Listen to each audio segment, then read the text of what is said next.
But another podcast titan I have to ask you about, Joe Rogan. Yeah. Which here's the thing that I find so strange about Joe Rogan is that he has the biggest podcast in the world. I don't know anyone who fucking listens to it.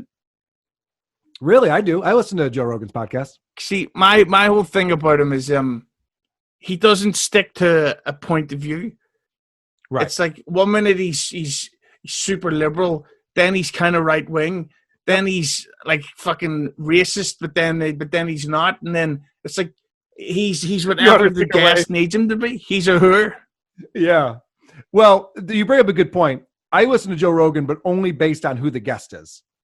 So I don't listen to every single episode or anything like that. But if there's someone I'm interested in, then I listen to him. And I think he does a fantastic job of interviewing the huge variety of types of guests he brings on, because he brings on scientists, he brings on MMA fighters, he brings on comedians, movie stars, all these different types of people. And he does an amazing job of having intelligent conversations with all of them. So that's the thing about Joe Rogan that I think is really impressive. But I don't know people who like listen to every episode of Joe Rogan, because if you're not into UFC, there's whole episodes. It's just about UFC. And, if you're not into certain things, then I don't know how you would listen to you don't listen to Joe Rogan because you love Joe Rogan. It's because he gets amazing guests, is my take on it. Yeah, but the problem with UFC is that there's so many flash in the pans. Yeah. And everybody's get 5 syllables per name.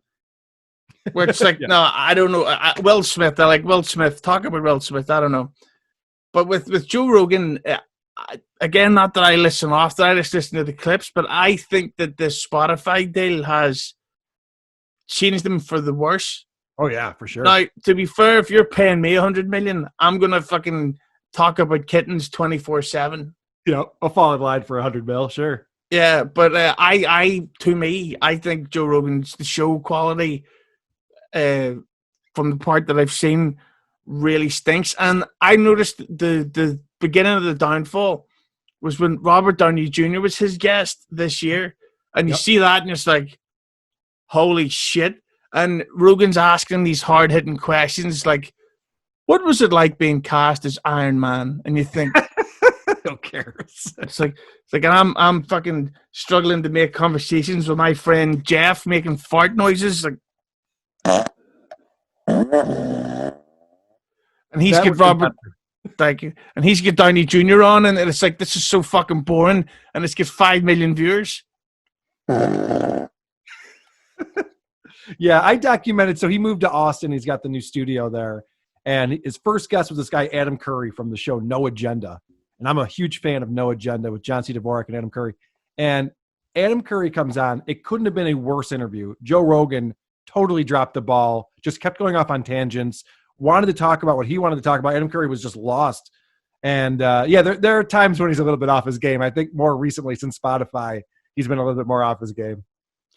But then again, one of the things that I do like about Rogan is that if you do a Google search of podcast, the only topics are Van Halen tributes and Trump versus Biden. Right. So, to be fair, my last episode was Van Halen. But I saw that. Yeah. You got to know it. I think I was just on a show a couple of days ago, and the host of that show cried about Eddie Van Halen dying.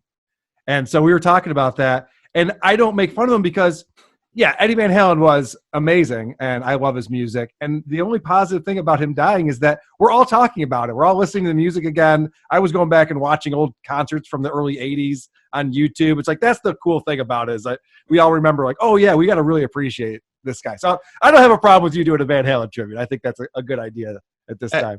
I have a problem with me doing a tribute to Van Halen because I listened back to it and I said the line, and this is a real hot take, Eddie Van Halen really was one of the best guitarists in the world. And you hear that back and you go, no shit, Sherlock. Yeah, it's like, that's a hot take. Speaking of hot, I think I have a drop for you on that. No shit, Sherlock. No shit. All right, sorry.